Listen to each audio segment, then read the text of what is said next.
कल हमने भक्ति काल की पृष्ठभूमि और भक्ति काल के वर्गीकरण के बारे में सामान्य रूप से एक जानकारी कह लें या उसका एक विस्तृत अध्ययन किया हमने। उसमें हमने ये जानने का प्रयास किया कि भक्ति का प्रादुर्भाव कहाँ से हुआ, भक्ति शब्द का क्या अभिप्राय है और भक्ति किसे कहते हैं, भक्ति किनके प्रति की गई है और भक्ति काल की एक जो सुदीर्घ लंबी परंपरा रही है वो क्यों रही है इतिहास में और क्यों उस काल को स्वर्ण युग कहा गया है, ऐसी क्या विशेषताएं रही हैं उस काल की। और उसके बाद में हमने अध्ययन किया है भक्ति काल के वर्गीकरण का, जो कि इतिहास के प्रसिद्ध इतिहासकार हिंदी साहित्य के आचार्य रामचंद्र शुक्ल, जिनके नाम से ही विदित होता है कि हिंदी साहित्य के इतने सुदीर्घ इतिहास को मात्र 4 कालखंडों में उन्होंने बांटा और उस विस्तृत परंपरा को इतना संक्षिप्त बना दिया हमारे लिए कि उसको पढ़ पाना और उसको समझ पाना हर एक सामान्य से सामान्य, चाहे वह व्यक्ति हिंदी साहित्य से संबंध ना रखता हो, लेकिन पढ़ पाना और समझ पाना उसके लिए सरल और सुगम हो गया।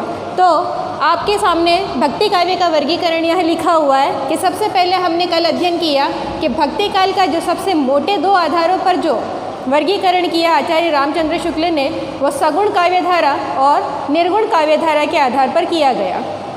सगुण, जैसा कि नाम से ही स्पष्ट हो जाता है सुनने पर कि गुण सहित, मैंने आपको कल बताया था कि बड़े से बड़ा शब्द हो उसको आप संधि करके, यानी कि उसके 2 टुकड़े या 3 टुकड़े करके आप उन शब्दों का अर्थ निकालने का प्रयास करें। उससे क्या होता है कि इससे आपको शब्द का अर्थ समझने में सुविधा होती है। सगुण अर्थात ससंधि गुण, यानी कि ईश्वर के जिसमें गुण, रूप, रंग, रूप, आकार, प्रकार, यानी किस ढंग का वो दिखता है, उसके गुण क्या हैं, उसके कर्म क्या हैं, उसने क्या क्या कार्य धरती पर अवतरित होकर, अवतरित होना यानी अवतार लेना। हमारे यहाँ हिंदू धर्म में चाहे राम ले या कृष्ण का ले, ये भगवान विष्णु के अवतार माने गए हैं और अवतारवाद की परंपरा सगुण भक्ति की देन रही है। तो सगुण भक्ति काव्यधारा जो कि ये मैंने यहाँ लिखा हुआ है, उसके 2 भाग किए हैं आचार्य रामचंद्र शुक्ल ने पाठकों के सुविधा के लिए, अध्ययन की सुविधा हेतु, कि राम काव्यधारा और कृष्ण काव्यधारा।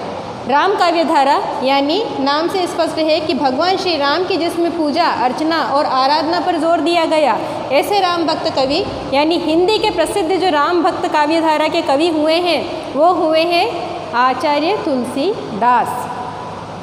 तुलसीदास का नाम सर्वविदित है, ऐसा कोई भी व्यक्ति नहीं होगा जिसने तुलसीदास जी का नाम नहीं सुना हो। तुलसीदास जी का प्रसिद्ध ग्रंथ रामचरितमानस न केवल उनकी भक्ति अपितु श्री राम के प्रति उनकी श्रद्धा, उनके दास्य भाव को प्रदर्शित करता है।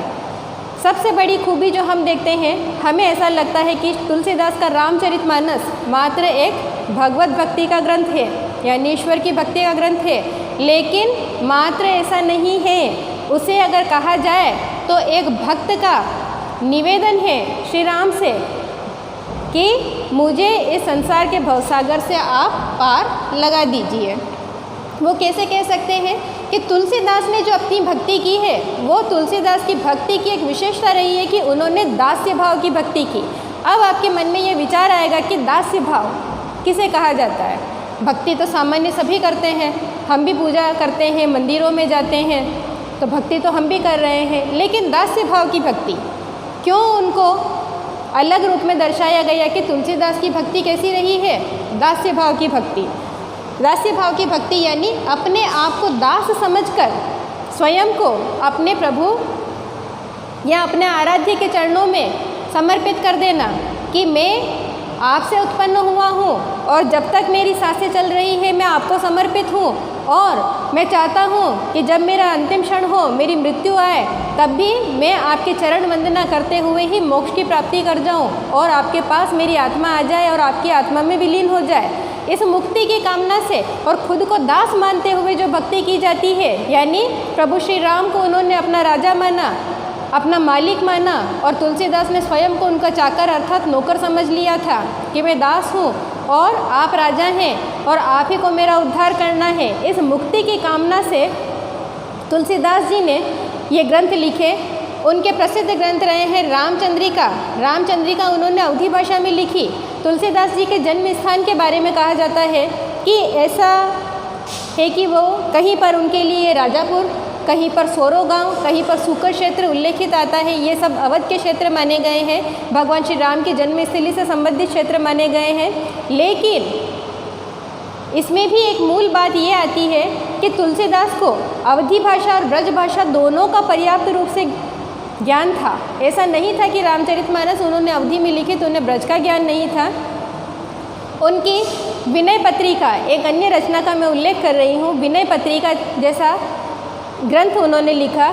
उसमें उन्होंने राम के प्रति अपना दैन्य भाव यानी दीनता, एक गरीबी का भाव प्रकट किया है कि मुझे आप इस संसार से मुक्ति दिलाइए मेरे श्री राम, कलयुग आने वाला है और आज जिस युग में मैं हूँ उसमें भी ऐसी स्थिति है कि मुझे सब तरफ अंधकार दिख रहा है, लोग पाप कर्म में विलीन होते जा रहे हैं और ऐसे में मैं समस्त संसार के साथ अपनी मुक्ति की कामना कर रहा हूँ। आत्मनिवेदन का एक प्रार्थना पत्र कह लें या एक पत्र कह लें जो मैं आपके चरणों में एक अर्जी लगा रहा हूँ। अर्जी लगाना किसे कहते हैं? एक भक्त के द्वारा, कि जिसमें वो अपने मन के सभी दैन्य भाव, अपनी सारी विपदा समस्या को उसमें लिखकर अपने प्रभु के चरणों में छोड़ देता है और ये उम्मीद करता है कि भगवान मेरी उस अर्जी को पढ़ेंगे यानी उस संदेशे को पढ़ेंगे और मेरी सहायता अवश्य करेंगे।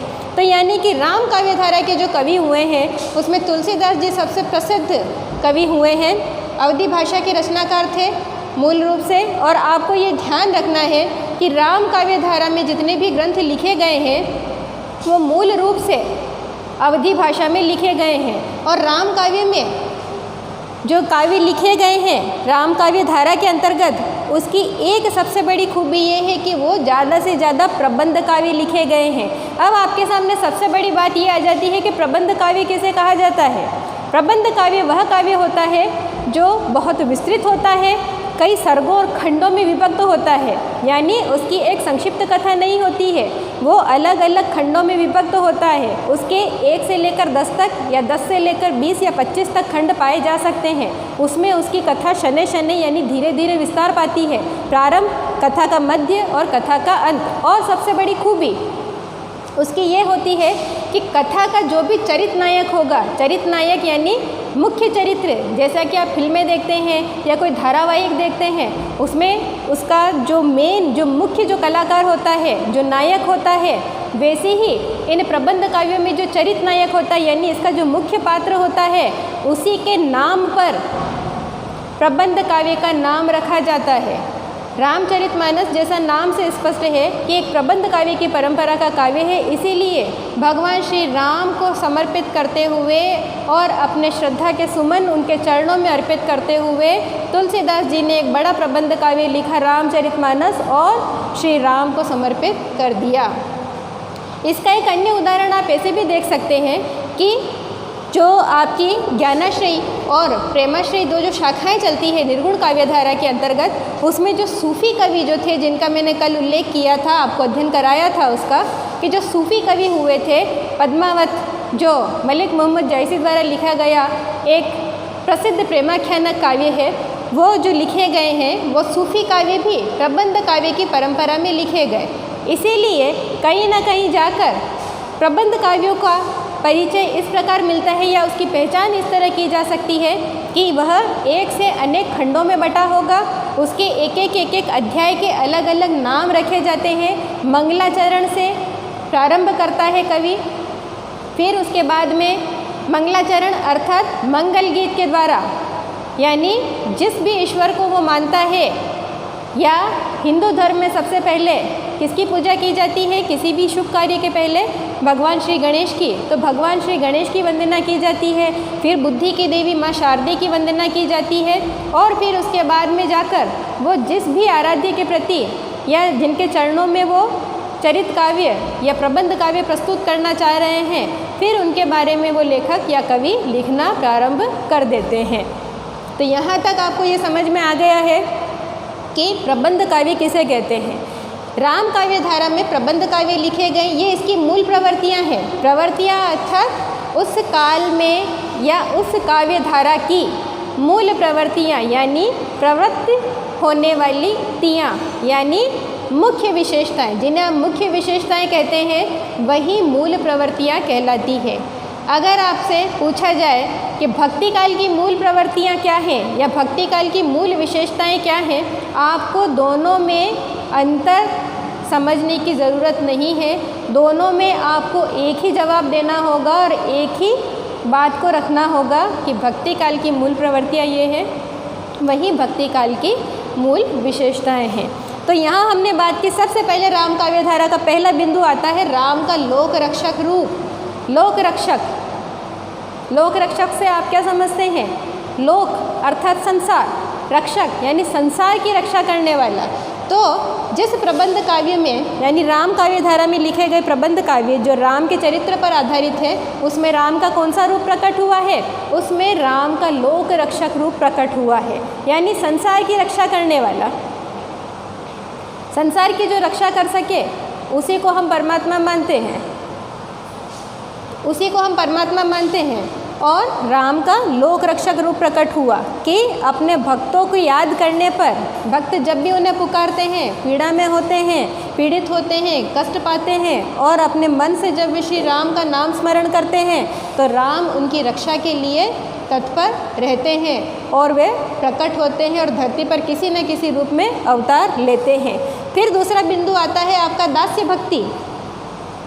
राम भक्ति काव्य की सबसे दूसरी जो बड़ी विशेषता वो रही है दास्य भक्ति की, कि इस भक्ति में राम के प्रति प्रेम तो रहा है, समर्पण भी रहा, निष्ठा भी रही है राम भक्त कवियों की, लेकिन अपने आप को एक दास माना कि हम राम के दास हैं। दास अर्थात गुलाम, नौकर या सेवक मानना कि हमारा काम क्या है? श्री राम के चरणों की वंदना करना और उनकी गुलामी करना। गुलामी कहने से मतलब ये नहीं है कि बिल्कुल ही वो और कुछ काम नहीं करते थे या श्री राम का ही नाम स्मरण करते थे, ऐसा नहीं था। लेकिन अपने आप में जो उन्होंने भक्ति के माध्यम से जो श्रद्धा सुमन श्री राम को, अपने आराध्य को अर्पित की है, वो दास्य भाव से की है। यानी आत्मा में जब श्री राम को उन्होंने बसाया और जब उनकी प्रार्थना करना, उनकी वंदना करना शुरू किया, तो उन्होंने ये मान लिया कि राजा श्री राम तो राजा थे, लेकिन उन्होंने ये मान लिया कि ये हमारे मालिक हैं और हम इनके नौकर हैं।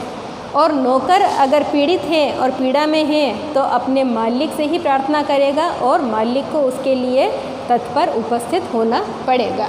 तीसरा बिंदु आता है समन्वय भावना। समन्वय भावना यानी एक से अनेक वस्तुओं को समायोजित करना, यानी सम्मिलित करना, इकट्ठा करना या एकत्रित करना। तो राम भक्ति काव्य में क्या है? रामचरितमानस में सबसे बड़ी जो खूबी मानी गई है तुलसीदास की, कि उन्होंने समन्वय भावना का परिचय दिया कि शैवों और शाक्तों का समन्वय।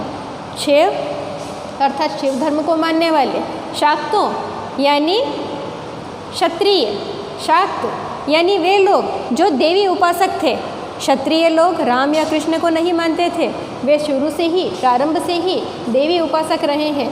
तो उन्होंने क्या किया? शैवों और शाक्तों का समन्वय करने का प्रयास किया कि उन दोनों को, जो अलग अलग थे, उनको रामचरितमानस में एक करने का प्रयास किया।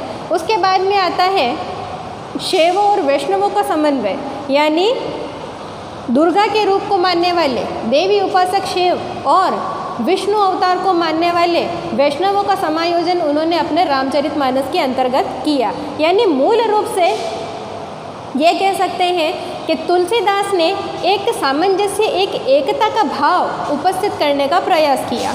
उनका ये उद्देश्य था कि सामाजिक समानता जो कहीं भी मुझे दिख रही है कि उसका अभाव है समाज में, वो कहीं ना कहीं जाकर मिटना चाहिए। अगर मेरे लेखनी के माध्यम से ही या अगर मेरे इस धर्म ग्रंथ के माध्यम से ही अगर एक तीर और कई निशाने सत्य हों तो वो कहें तो शाब्दिक रूप से, तो तुलसीदास जी ने अपने रामचरितमानस के माध्यम से वही काम किया है कि उन्होंने एक भक्ति ग्रंथ लिखा, लेकिन साथ में सामाजिक समानता के अधिकार को ध्यान में रखते हुए।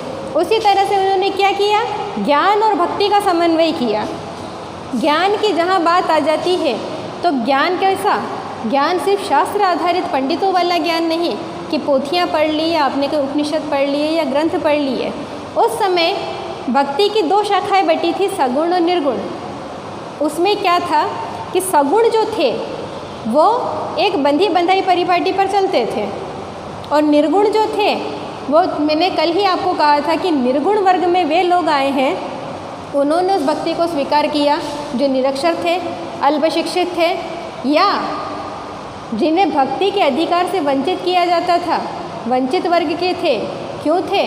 क्योंकि वर्णाश्रम व्यवस्था भक्ति काल में इतनी अधिक थी कि शूद्रों को या निम्न वर्ण को धर्म ग्रंथ पढ़ने का या भक्ति करने का अधिकार नहीं था। इसीलिए तुलसीदास जी ने क्या किया कि एक ढंग से ज्ञान और भक्ति का समन्वय करके उन्होंने क्या दर्शाने का प्रयास किया कि सगुण और निर्गुण में कोई भेद नहीं है। सगुण का ब्रह्म भी, निर्गुण का ब्रह्म भी वही है और सगुण का साकार मूर्ति रूप ईश्वर भी वही है, यानी कोई अंतर नहीं है। दोनों को समायोजित होकर भक्ति करनी चाहिए। दोनों ही भक्त कवि हैं। मेरे नज़रिए से यानी मेरे दृष्टिकोण से तुलसी कहते हैं कि मैं इनमें अंतर नहीं मानता हूँ। लोक और शास्त्र में समन्वय, एक उनका अंतिम प्रयास ये रहा है कि उन्होंने लोक और शास्त्र में समन्वय करने का प्रयास किया। अब बात आती है कि लोक क्या है? लोक यानी संसार जिसमें हम रहते हैं। शास्त्र, शास्त्र किसने लिखे? शास्त्र भी संसार में रहने वाले लोगों ने ही लिखे। आज के समय के नहीं तो पहले के समय के ऋषि मुनि इन्हीं लोगों ने लिखे हैं। तो यानी कहीं ना कहीं जाकर उन्होंने ये दर्शाने का प्रयास किया है कि शास्त्रों में लिखी गई बातें जिस पर सगुण भक्ति परंपरा चलती है और लोक व्यवहार यानी जनमानस के यानी सामान्य मनुष्य किस प्रकार की भक्ति चाहते हैं, किस प्रकार से ईश्वर को रिझाना चाहते हैं, किस प्रकार से ईश्वर की उपासना करना चाहते हैं, उस रूप में जो भक्ति की जाए उसके बारे में उन्होंने कहा है कि मुझे नहीं दिखता कि इन दोनों में कोई अंतर या अंतराल होना चाहिए या दोनों समायोजित होना चाहिए। तो तुलसी के रामचरितमानस की अगर हम बात करें तो विशेषता यही आती है कि तुलसीदास जी ने रामचरित में समन्वयवादी भावना अपनाने का काम किया है कि एक माध्यम उनका रहा। लिखा तो उन्होंने धर्म ग्रंथ ही है, लेकिन ईश्वर की आराधना के साथ साथ उन्होंने बहुत कुछ ऐसी चीज़ें जो समाज में चल रही थी, जो तुलसीदास को कहीं अनुचित लगती थी,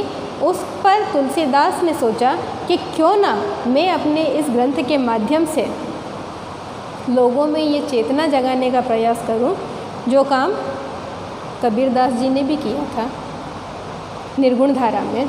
तो उसी के बाद में एक अंतिम बिंदु आता है भाषा शैली। भाषा शैली की जैसे मैंने अभी चर्चा की थी, मैंने आपको बताया ही है कि आपको ये बात बिल्कुल अच्छे तरीके से याद रखनी है इस चीज़ को कि राम काव्य धारा के अंतर्गत जितने भी काव्य लिखे गए वो प्रबंध काव्य लिखे गए हैं।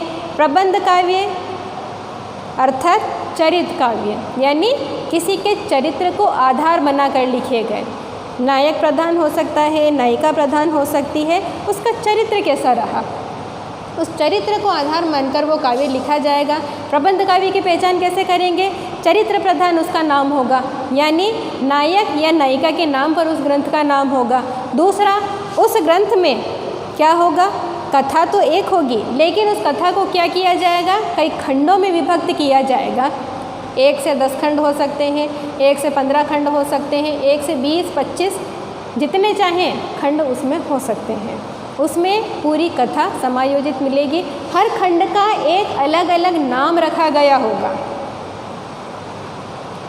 ये प्रबंध काव्य को पहचानने का तरीका है, उसकी पद्धति कह लें आप। फिर उसके बाद में आप इन बिंदुओं के आधार पर पहचान कर सकते हैं। और अगर जहाँ भाषा की बात आती है तो सबसे ज़्यादा प्रबंध काव्य, राम भक्ति परंपरा के जो प्रबंध काव्य लिखे गए हैं वो अवधी भाषा में लिखे गए हैं। ये आपको बिल्कुल अच्छे तरीके से बात याद रख लेनी है कि राम काव्य धारा में कौन से काव्य लिखे गए और राम को किस रूप में प्रकट किया गया और उन कवियों की मूल भावना क्या थी।